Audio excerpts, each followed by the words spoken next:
Hi, this is Michaela with Honest Talk Radio. Honest Talk Radio is a space where we will be sharing the good, the bad, and the ugly in real, raw conversations to try and do our part to reduce the amount of shame, guilt, and judgment so many of us women face. Our hope is that through these conversations, you will feel supported and encouraged in every aspect of your life. So let's get started.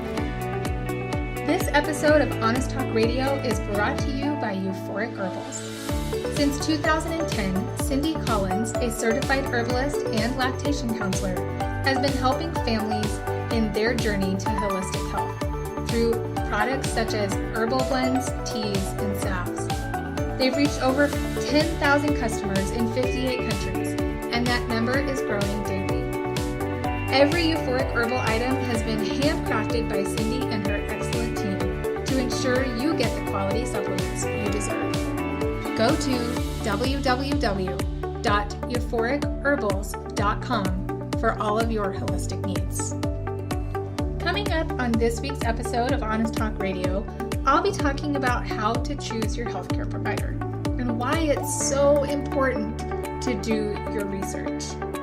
Later on in the show, we'll be interviewing Dr. Stroud, an OBGYN who cares for women and their families in a way that is scientifically and morally sound. I'm so excited for this interview. But are you ready to get started? I am. All right, you're probably thinking that, what are you talking about? I get to choose my healthcare provider. My insurance company just assigns me a healthcare provider, and that's who I go see. Or sometimes it might be a group of healthcare providers, and you don't know who's going to deliver your baby.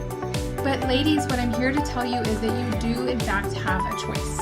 So let's start with talking about the types of providers that are available to you if you're pregnant.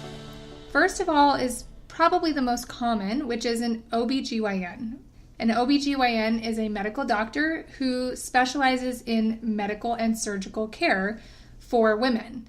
And again, these are probably the doctors that you're the most familiar with. Then you have your licensed family practitioner, and the difference is that they specialize in family health, but can still be your doctor through pregnancy, unless you're high risk, in which case they may recommend that you see an OBGYN. On the midwife side, there's several different options there too. The first being a certified nurse midwife. A CNM is a registered nurse who's earned a master's degree in nursing and typically works with an OBGYN. So that way, if there's any complications that arise, the OB can help and assist. There's also certified midwives, which the difference between the certified midwife and the certified nurse midwife is that the certified midwife doesn't necessarily have their initial degree in nursing, but have gone on to advance their degree and specializing in midwifery care. Next, you have a certified professional midwife, and you'll find these midwives typically doing home births or working out of a birth center. And they have extensive training and education and certification on care for women. And that's all they study really, is how to care for women and babies. And a certified professional midwife can be your provider who helps you even after pregnancy with your female checkups and things like that. And then finally, we have a lay midwife. And a lay midwife is not a medical professional.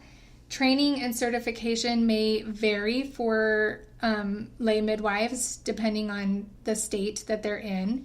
And these are typically women who have had experience in childbirth and working with women through the ages. Not necessarily because of education, but because of experience. And so it's very important for you to take this into consideration and take all these providers that are available to you and figure out what it is that you're looking for in your birth experience. Some things to consider are risk factors. do you have any risk factors in your pregnancy or before you get pregnant? Is there anything that maybe you'll need some extra care for? Other things is really taking the time to evaluate your priorities when it comes to birth. I'm here to tell you that if you want a certain type of birth, for example, a natural childbirth, and you want your OBGYN, for example, to be more hands-off, but you're not quite comfortable with having a midwife or a home birth or a birth center birth, then you want to make sure that OBGYN is practicing the types of birth that you are desiring. Because chances are they're not going to change the way they practice for you. So instead, you're going to want to find someone that's already practicing like that. And that's where the interview process comes into play. It's very important to remember that you're hiring this person or group of people to care for you during pregnancy and for a little bit after. And so you want to have a good relationship. Communication is so important. You want to feel confident. You want to feel excited and empowered in this whole experience. And so the best way to do that is to really interview care providers to find the best fit. And that would also go along with your whole birth team if you're going to hire a doula or any extra support. So that being said, you can go to www.honestbirthtalk.com and download your free guide on how to interview and what questions you should ask your provider. Now it's that time of the show where we get to have a conversation with Dr. Stroud and get to hear all the wonderful things that he has to share with us. I'm so excited. Dr. Stroud, welcome. Well, thank you. Thanks for having me. It's a pleasure to be with you. I really appreciate you taking time out of your busy schedule to come onto the podcast with us today. Sure, it's my pleasure. Any chance to talk about babies is always worth it. I feel the same way. So, a few icebreakers to get started. Where are you from, and who are the most important people in your life? Yeah, great question, huh? You and I were talking just before we went on about you being a military spouse. Well, I wasn't a military brat growing up, but I was what I call a Sears brat growing up. Okay. My dad worked for Sears, the now defunct, company, really used to define American retail. And we moved every 3 years, probably like you. And so I don't feel like I'm from anywhere, but we always lived in the Southeast. And so I have lived all over the Southeastern United States, from Tennessee, Kentucky, Alabama, Georgia, Florida, you name it in the Southeast, and I've lived there. That's very interesting. As a military, I haven't really lived in any of those places yet. So I most of my time was, in the Southeast, and people often say, well, then why don't you sound like that? Uh-huh. And growing up, I didn't want to sound like that. And so I wanted to sound like the newscaster. So not to sound like I was, from the South, but it comes out. My wife says a glass of wine or two and it comes out. But I grew up all through the South. I went to high school in northern Alabama, and that's probably where I spent the most formative time. Okay, awesome. Very cool. So who would you say is some of the most important people in your life? Well, whether she listens or not, I'd still would have to say that, my wife of soon to be 25 years. Wow, congratulations. Probably the most, singly important person in my life. I wouldn't be sitting here talking to you if it weren't for my nurse midwife wife. She's been an amazing partner in all of this crazy thing we've done called life, and for a long time. So she's certainly one of the most, if not the most important person in my life. And I'd have to say, of course, my children. We have 5 children, 21, 19, 18, no, excuse me, 21, 19, 17, and then 2 10-year-olds. Wow. They're right up there on the list as well. And just because we can't stand peace and quiet, we also live with our 2 mothers. Oh. So my mother of 80 plus years and my wife's mother of 75 plus years also lives with us. So we're a big, loud, happy family. That's amazing. I love that. It's amazing until you try to pay for all the groceries, and then it's not quite so amazing. Oh, that I can only imagine. I have a 15-year-old son, and Right. paying for those groceries is enough to put us over the edge. Exactly. That's what we do. We just buy food. Yeah. So, Dr. Stroud, I think a lot of people put providers on a pedestal, and they forget that doctors are still humans just like we are.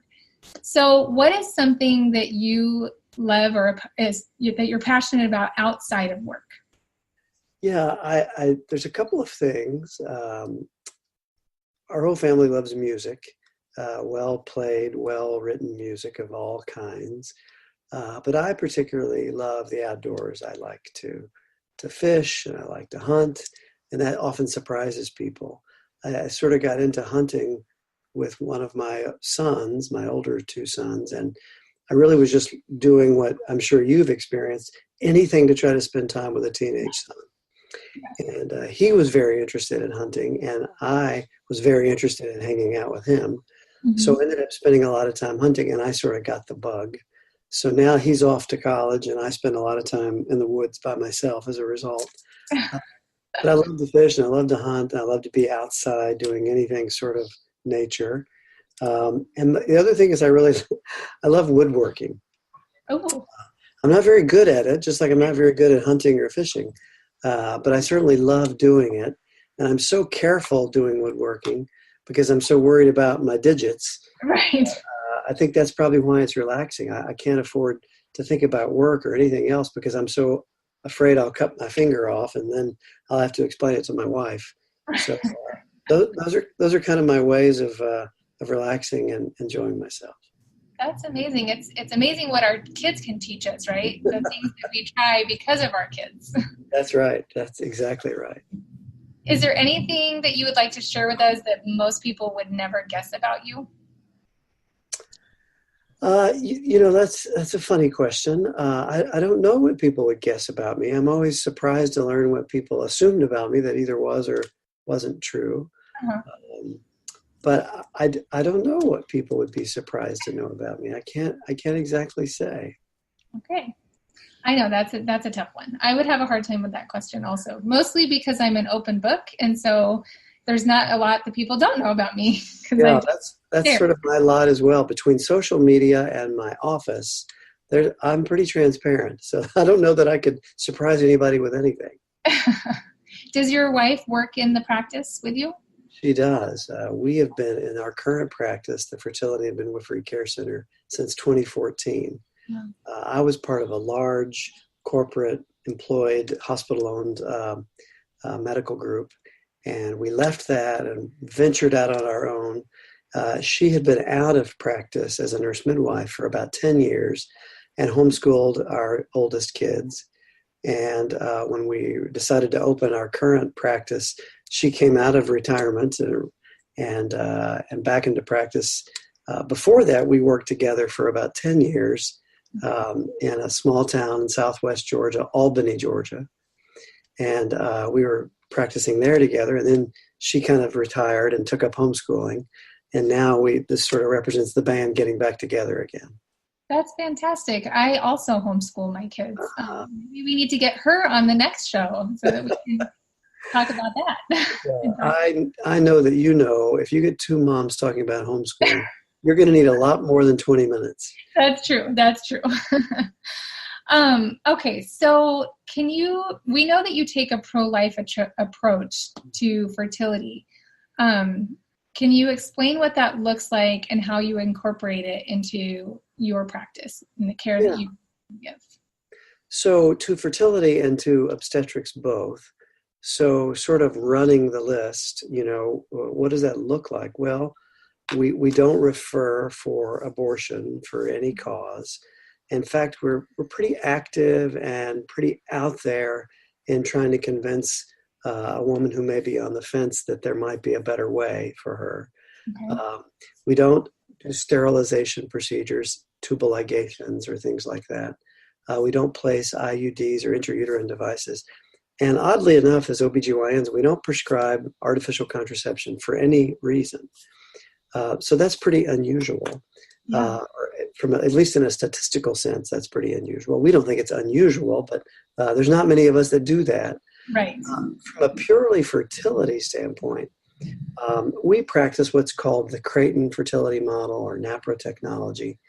And that is, using the natural components, cycles, rhythms, if you will, of a woman's body and her husband's body to try to help them achieve pregnancy. That usually translates into helping determine why they're not achieving pregnancy, repairing that, and then seeing if they're called to biologic parenthood. But no pregnancy is an accident. No pregnancy is a failure of some method. We believe that something that results in a child should never be called a failure. It shouldn't be, and it isn't. But that's a little bit on how that looks in our practice. I completely agree with your sentiments on that. But what kind of response do you get from other doctors and colleagues to the approach? Not always positive. And of course, because people tend to be people, the response that I get to my face and the response that maybe I hear that they've said to someone else can be pretty radically different. When I first made my big Creighton NAPRA technology pro-life change, I really didn't get much attention at all from other physicians. It wasn't until our practice began to sort of explode in popularity that we suddenly started getting a little bit of unwanted attention, quite frankly. Yeah. A lot of interest, a lot of criticisms, a lot of allegations and that sort of thing. Now, after so many years, it's really begun to settle. There are certainly people that will openly disagree with what we do in our practice. But they don't talk to me about it too much. Because if they say, well, what you do is quackery, they know the first thing I'm going to say is, well, it's interesting. The nurse that works for you, she came to us to get pregnant, and she didn't think it was quackery. And that usually shuts them up pretty fast. Yeah. Going back on what you were talking about, the Creighton method and learning, couples learning about their bodies and how they work to either get pregnant or maybe avoid pregnancy. Yeah. Something that we talk a lot about at Honest Birth Talk is how sex ed is missing the mark, where, our children and then ourselves growing into adults just don't have an understanding of how our bodies work. As a childbirth educator, I can give clients on that first day a picture of the female anatomy. And most of them, and I hate to admit it, myself included, when I took childbirth ed 16 years ago, couldn't even label all the female reproductive system. Right. Yeah, that is remarkable. I like to say when I'm giving talks, and I'm usually talking to a group of women, I like to say, just because you have menstrual periods doesn't mean you're an expert in them. Yeah. Because there's so much to know. There's so much physiology, and there's so much wrapped up in the beauty and the complexity of female reproduction that it's a lot to know, and it's not necessarily intuitive.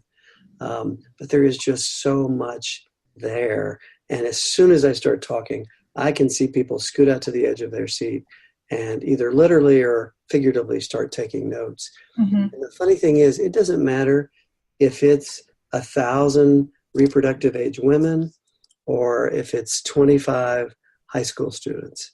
The curiosity is just the same. Everybody wants to know, and they want to know that mystery. How does it work? How do babies really get made? And it never gets old talking about it, does it? No, it doesn't. It's fascinating and amazing. What would you say to a dad or a couple, a male that is listening, that maybe feels like they don't really need to know about the female reproductive system? Yeah, well, the easy thing to say to them would just be, give me a couple of minutes, because you may think you're not interested, but I think after I talk to you for 5-7 minutes, you're going to be interested. And that usually works. But I find most men, especially if the couple is struggling, they are interested already. They want to know what's going on. And what they really want to know, is it me or is it her? Yeah.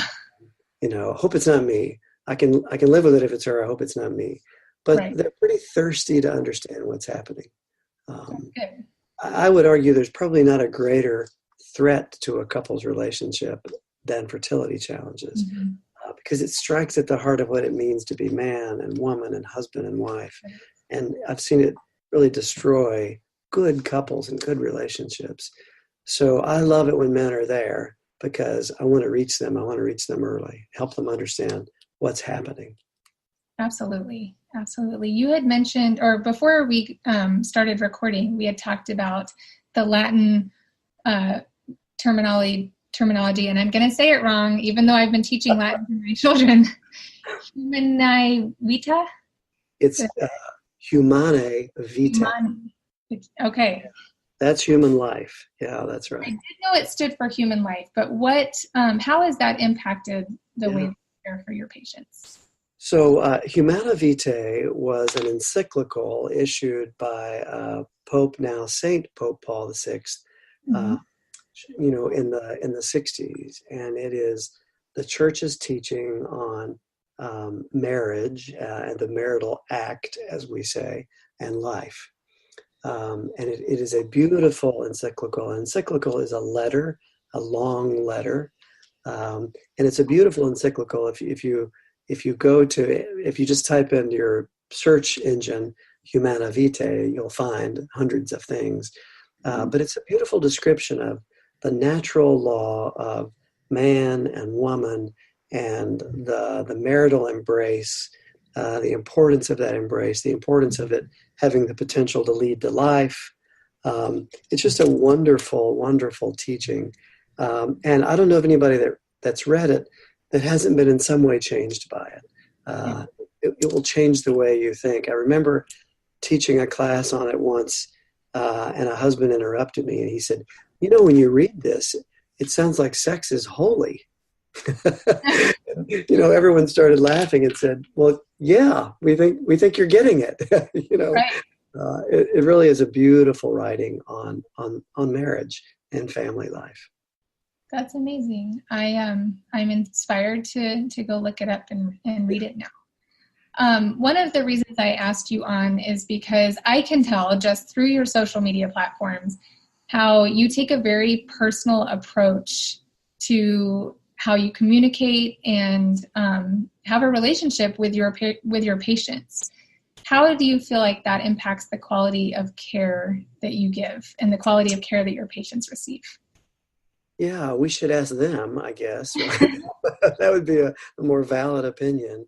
I can say I know how it affects me. I mean, it's what I wanted and didn't even know that I wanted for the first maybe decade of my practice. I mean, if you think about the way physicians and other healthcare providers talk about medicine today versus how maybe they talked about it in our grandparents' generation, and the way people talk about physicians and providers now versus how they talked about it in our grandparents' generation, they're radically different.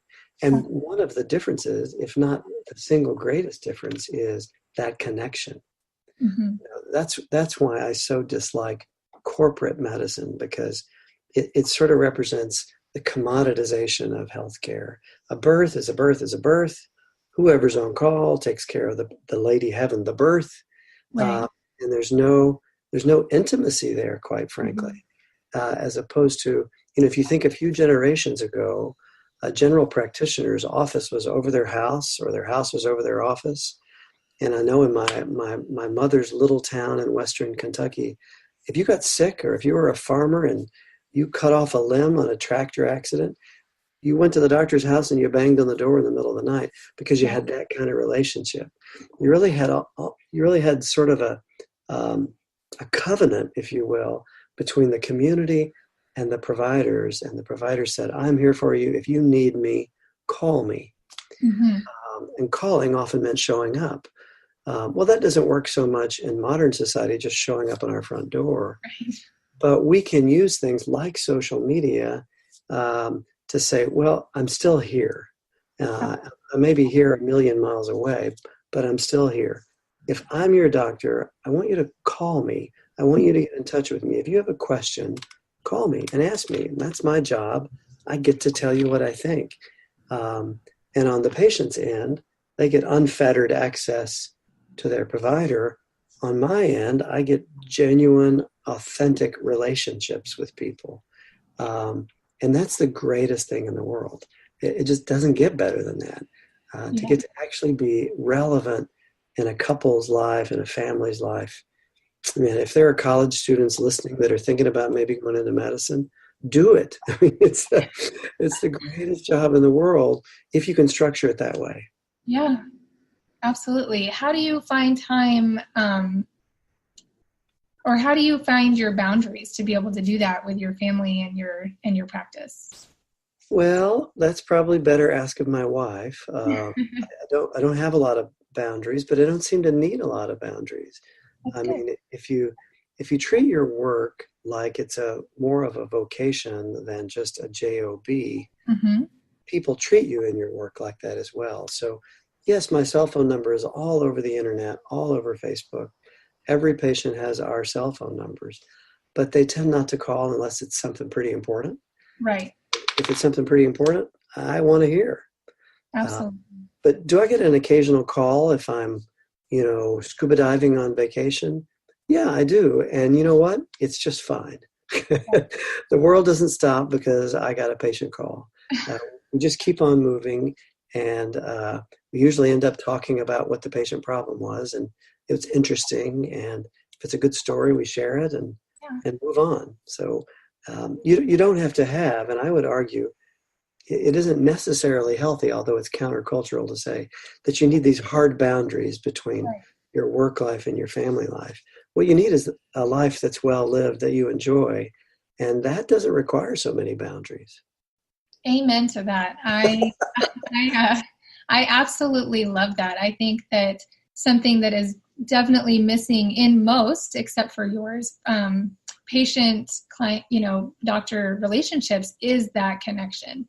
And you go into the doctors. I know for myself, I've been pregnant 3 times and have 3 beautiful children, but my doctor's appointments were 2 to 5 minutes long. And I walked in, they measured me, they listened, and I was on my way. And it wasn't until afterwards that I thought, oh, I have all these questions and I forgot to ask. So I just think that makes you guys stand out so much, so having that personal connection. It's sad that we've lost that in medicine, in the last kind of 2 decades. It's too bad, because that's what was great about medicine in our grandparents' generation. And it's too bad that we've lost that. But I think increasingly people are starting to look for that and value that. And I know people want that. We all want that kind of relationship. Right. Well, and I thank you for being that advocate for change. I do really believe that. Well, I get much, much more than I give, I promise. How does, can you tell me a little bit about the OBGYN and nurse midwifery care model and how that came to be? Well, ours is a little different maybe, in a statistical sort of way, in that we practice what I would call a fully integrated model. Most practices either are nurse midwives standing alone with what they would call obstetrician backup, meaning the midwife says to the doc, I call you if I need you. And the doc says, call me if you need me. Other practices may have nurse midwives in them, but as you walk in the door as a pregnant woman, you would choose, do I want to be a midwife patient or do I want to be an obstetrician patient? And the 2 groups there's not going to be any cross-pollination there. We're the opposite. We don't want you to choose. We want you to see both of us. We have 3 physicians, soon to be 4, and 3 soon to be 4 nurse midwives. We want you to see all of us, know all of us, feel equally comfortable with all of us. Because the reality is we've got certain overlapping skills, but there are skills that my wife is much better at than I am. There are things that I can do that she isn't as strong at. You stick us together, now you've got a synergistic team. She could sit on the foot of, I always tell patients this story. She could sit on the foot of your bed for 4 hours while you're pushing and probably never get up. I can do a C-section in probably under 7 minutes, but you don't always need that. But if you do need that, you want that available. Well, if you put us together on call, then we've got every eventuality, we've got it covered. And that's good for both of us. I mean, it lets us both do what we do well and not struggle to do the things that we don't do well. And you put us together, the patient gets a great team. The other thing that's really important about that model, I think, is it doesn't force you as the patient to make a medical decision for social reasons. Right. If you think about what happens in most practices, you see the same provider that you get to know very, very well the entire practice. Well, when you're 40 weeks or so and you're in labor, if that person's on vacation, who cares for you? A stranger. Yep. And that's not good, whether it's a strange nurse midwife or a strange obstetrician. And then what happens is the person says, but I'm on call Friday. We could just induce your labor. Yes. And that just drives the induction rate up. Right. So in that scenario, you've made a major medical decision for totally social reasons. And that's bad medicine. That's bad science. You shouldn't do that. Well, if you aren't forced into that position, you won't do that. Right. And I honestly think that's why in our group, our C-section rate is so low, because our unnecessary induction rate is equally low.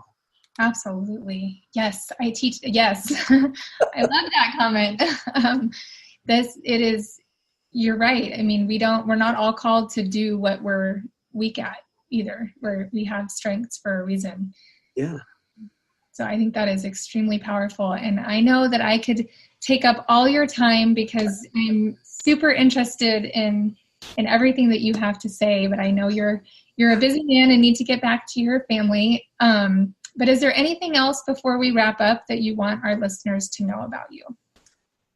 Not about me per se. I'll probably, in all likelihood, never encounter one of your listeners, and that's okay. Mm-hmm. Yet at the same time, every one of your listeners is going to encounter healthcare providers of some flavor. Choose carefully and choose wisely and do research and talk to providers. VBAC is a big, passionate topic for me, probably for you as well. Absolutely. If you're thinking about VBAC, go interview providers. Right off the bat, if they say they're not interested in interviewing you or being interviewed, run, don't walk for the nearest exit. That person's not right for you. Find somebody else. Keep looking until you think you've made a human connection with somebody that sees things the way you do. And at a minimum, if they don't see things the way you do, they respect the fact that you could see things differently. Absolutely. We always tell our clients that if a provider is not already practicing what you're looking for, then they're probably not the provider for you. Right. They're not likely to change because of you. Right. So, it's funny. We get accused all the time of you're not allowed to have an epidural with us. And I think that's just what some of our other groups in our community say. Because we say to patients, we want you to get the birth you want. Mm-hmm. But by virtue of the fact that we feel that way, we're overwhelmed with patients who don't want epidurals or who want minimally intervention birth. But the key is you want somebody whose agenda, I believe, is your agenda. Whatever your agenda happens to be, you want them to advocate for that agenda.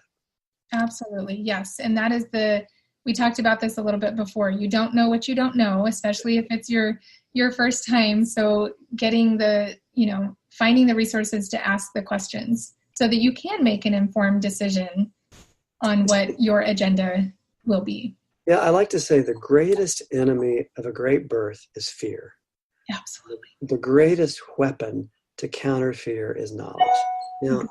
Not data, right? I mean, data is just raw stuff, but not actual understanding. So professional education from people like you, professional childbirth educators that can give you knowledge, that'll counteract fear and you'll have the birth of your dreams.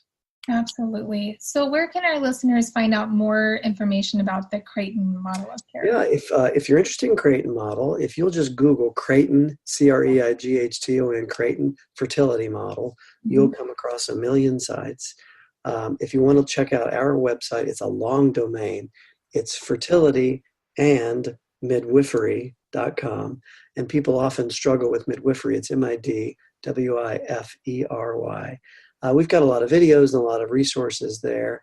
But the Creighton site, our website, check us out on Facebook. There's some fun discussions there. And there's a lot of great Facebook support groups in every community, I think, in the world. And that's a great place. That's another good use of social media where moms can connect and get some good advice. The way you know you're on a good support group on Facebook is it's closed, right? Yes. You have to ask permission to get in. And so that means somebody's taking the time to keep quackery out. But check out a good support group on Facebook. Check out our website or our Facebook page and spend some time reading. Fantastic. I really appreciate you, again, taking the time out to chat with me. I could literally carry this conversation for hours and hours and hours. Well, you call me back anytime. We'll talk about a more specific topic. I'd be happy to. All right. Sold. We will do that. Good. Thank you for your work and all that you do for moms and families, and good luck to you. Thank you so much. Take care. Thank you for listening to today's show. If you'd like to come on the show and have an honest conversation about connecting, relating, and encouraging women, contact us at hello@honesttalkinternational.com. Also, don't forget to subscribe to this podcast so that you can be in tune with all the great happenings. Have a great day.